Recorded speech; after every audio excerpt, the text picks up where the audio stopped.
Good Thursday morning, everybody. This is Grace, and some of us don't stop to talk about the weather.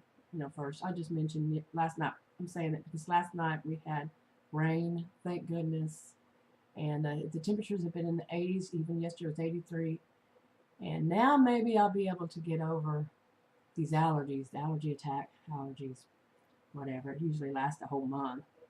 But anyway, today I'm going to talk about the ripple effect of what when a narcissistic type, toxic type person does, and like in public, it could be in private, I guess, but in public, and it has a ripple effect on so many others, around them, maybe even people that don't even know them, and I have a reason this is on my mind, but I'm going to start with something about that's more.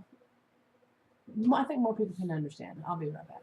Okay, now I'm going to start with this one. Imagine, someone who goes to, say, a movie or um, anywhere, a restaurant, work, and they're sick and they know it and they have a fever and it's like a cold or um, flu. I don't ever get either one of them. I like to tell myself that because I don't want it to be allergies, and I know it is, but because that wouldn't last as long. But anyway, they do that because they don't want to miss whatever it is they're going to. They're not caring. They're narcissistic, toxic type people, and it literally spreads like a virus. Now, it has ripple effects, such as, say, somebody at work. I actually worked at a place where the guy thought he had tuberculosis, seriously, and he came to work. Oh my goodness. I got angry and I went to the boss and said, I'm not here. And he said, well. I said, no. My dad had TB. Before I was born. But yeah.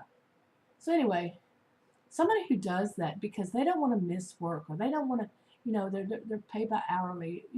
It's kind of a situation. Now they have, PTO, or back then it was more like sick days, and because they just don't want to take it. They want to save all that up for whenever they want to go somewhere.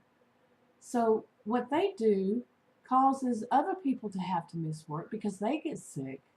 They're not only do they get sick, but they have to miss work, and they might not be able to pay their rent, and it just keeps rippling. This ripple effect that it causes so many problems, so many people problems, and people in their house get sick, on and on. But that one person, no, they're going to do it.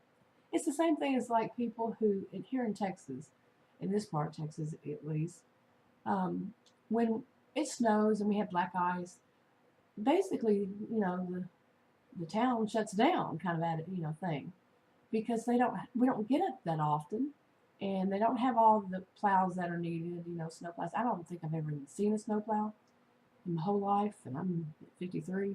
Yeah, but some people have the attitude they're going to go out anyway. And think of the people they put, at risk, the people who have to go to work, like the police and the people that work in hospitals and things like that. They put them in jeopardy too, because they're going to say, I'm going to go. I've had bosses who said, come in. I said, no way. Other people said, no way, we're not doing that. All because they wanted to make sure they get that money. Owners of business and stuff. No, people's lives are more important than you making some bucks. But they're narcissistic, toxic type people, and they truly believe nothing is wrong with their attitude. Everybody else's attitude that's wrong. Okay, while I'm using weather as an example, there was a guy I worked with at one time, and he had an attitude about rain. Okay, when it's raining, and I want to say he was not totally a narcissistic type. He just had this one thing about rain. Not everybody who has bad behavior is a narcissist. And I keep saying that because so many people, well, part of that video I did about children and everything being diagnosed, in an alternate world, was to say, part of the reason was to say, like their educators were the ones passing the judgment, doing the diagnosing these children. Not everybody is qualified to diagnose, and that can lead to a lifetime of, let's think, stigma. Okay, So anyway, not everybody should be judged like that and say, okay, they are this and that's it. Some should be, you know. But we do that within ourselves if we're not the qualified professional. We keep it in ourselves, you know, inside ourselves. We just know what we're not going to do is be around that person or whatever. Anyway, the guy that at that job, he had this thing about, like I said, about rain. He would come in to work and he'd be angry and say, people, I just don't understand people. When it rains, you don't have to slow down. They slow down and they, you know, and he'd go on and on. I sit there and listen to him thinking, are you an idiot? You know, thinking to myself, I diagnosed him that way. He's an idiot. But he was a hothead like that. And he would get very angry anytime it rained. The truth of it was that I saw is he didn't leave early enough knowing that it was raining to get there. So he had to blame it on somebody else. You know, all these people on the road, they don't know how to drive. You know, just because it's raining, you don't have to slow down to crawl, you know. And they probably weren't, but you get the point. All right, now I'm going to give it the example of why this is on my mind.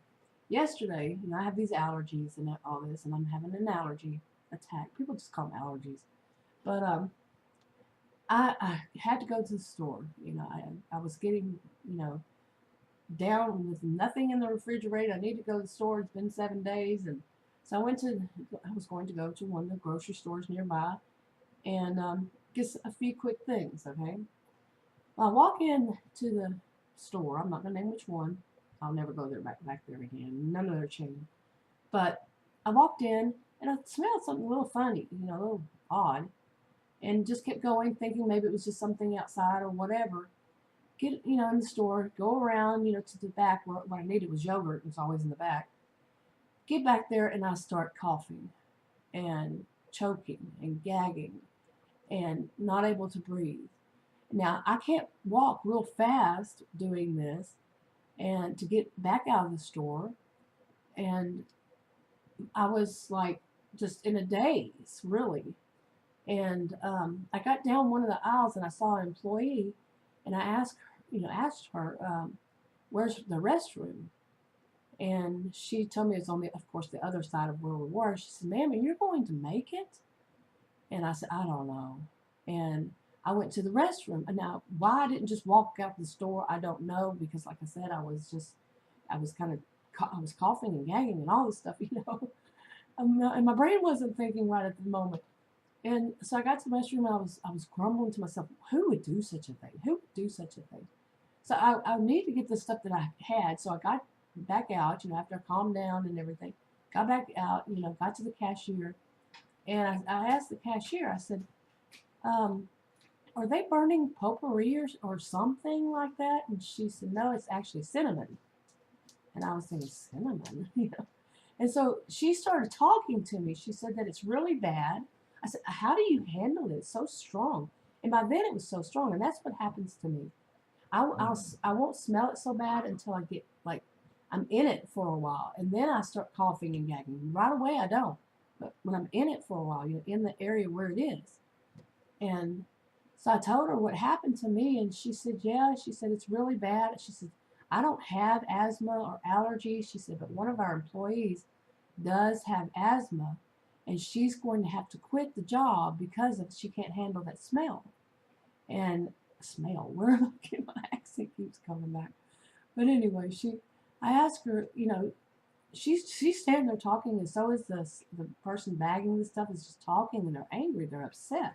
Okay, now a little background. Like I told her, I said, you know, she had said you need to talk to the manager about this, you know, and I told her, I said, no, I just spoke, you know, had to with another manager in another store, and that's why I switched to come to this one.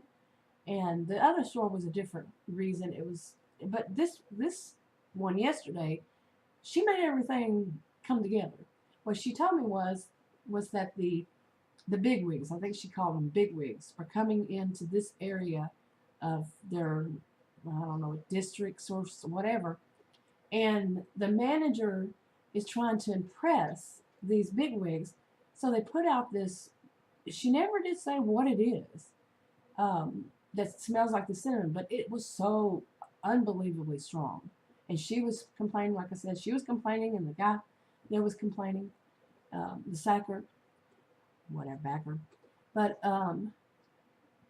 she, they said, well, you really need to talk to the manager and let them know because they're doing this, and they had it inside, and now they're putting it outside, right outside the door. She said it was outside the foyer, and whatever it was in the store, and it was making me terribly sick. So I was trying to hurry, and I did. And I said, I'm not talking to any manager. So I got outside, and once I got outside in my car, in my SUV, I started feeling better. Okay. So I picked up my cell phone and I called that manager from sitting outside that store and called the manager and complained. Oh man, big time. And he says, well, I'm one of them. And I told him, I said, don't y'all know better than to do that? And he said, yes, we do. I mean, just so like arrogant. And then he was like trying to argue with me saying that, well, we put it outside. It's not inside. I said, it's inside. The smell is inside. And he was trying to argue with me. So finally I said, listen, I'm not saying anything more, but you need to get something done about that. And then I hung up. And I was very upset because here I am. I finally started feeling like I was finally getting over these allergies, and then to suffer through that, it's like, not get over it totally, but get to a point where I'm able to like go to the grocery store, and I'm just like, I can't believe it. So I came home, all right? And I was still thinking about it. I was thinking, this man is putting that woman, that employee, staff, affiliate or whatever they call them, she's going to have to quit her job because she has asthma and she can't handle that. These are people, he's one of the managers. They're having it smell good. And I even said something to him about that. Just to impress these people and making other people sick. I said, you're causing me problems, too, and who knows who else. And he was just very arrogant, we all know how that goes. Okay, on my way home, I try to, I guess you could say, light my own mood. Pardon my dog down here is making noise again, but anyway, I try to light my own mood, and I did a little video about it, that it was basically that I'm giving myself permission to be that woman. The grumpy old woman, but with cause, And it's true, I think, I still say this, and I've said it for years, that in situations like that, I don't think enough people actually take the time to make a complaint, to really make a complaint and make a difference. Now, there are situations, of course, where it could be dangerous and everything, but this one, I decided I'm going to do it. So I called their corporate office, got online, got the phone number to call, and called. Of course, it's going to be somebody in customer service and blah, blah, blah. It took me 20 minutes to actually get to a human. 20 minutes. I was like, oh my goodness, what? 26 point something after talking to that person for like 6 minutes that was wanting to put me on hold again. And I thought he had, and I was rambling. Yeah, they're going to put me on hold. And this guy, it was kind of, I can laugh at it now. I wasn't laughing then. I was very angry because it's very serious.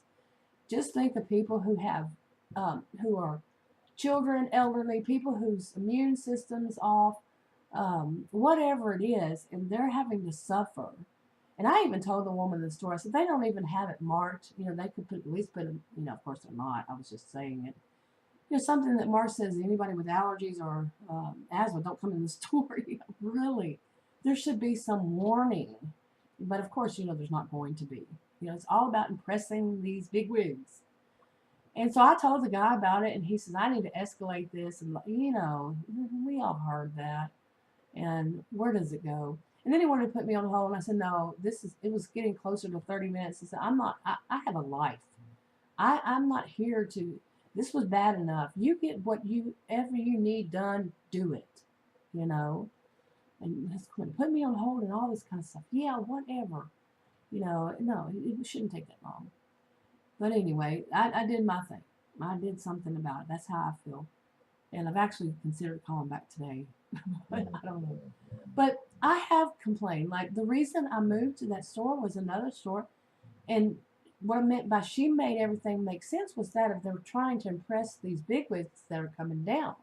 Okay? The other store, they kept having vendors and employees, staff, whatever, that even, I don't know who they were dressed like in, not suits like, the bigwigs would wear, but just They were always in the way. They see you trying to go down the aisle. They're standing there. The vendors have their stuff in the aisles. You have to go all the way back around to get. And I told the manager there, and I said, I just complained about this just the other day. I said to that guy right there behind customer service, I said, did he tell you? He said, no. And it's like, y'all losing my business. I can tell you, I'm getting an attitude. I'm going to say getting like I haven't always had one. But yeah, I do think that more people need to complain, because the serious part of it is think of how the ripple effect. These managers want to impress these bigwigs, so they put up something knowing, admittedly, they said they knew that they can make other people have bad reactions to it, just so they can impress the bigwigs. And think about what it costs other people, seriously. I think more of us need to start complaining when it's not dangerous, I'm not here to give advice. Read the disclaimer in the description box below this video on YouTube. Anyway, that's enough of this for now. I'll talk to you later.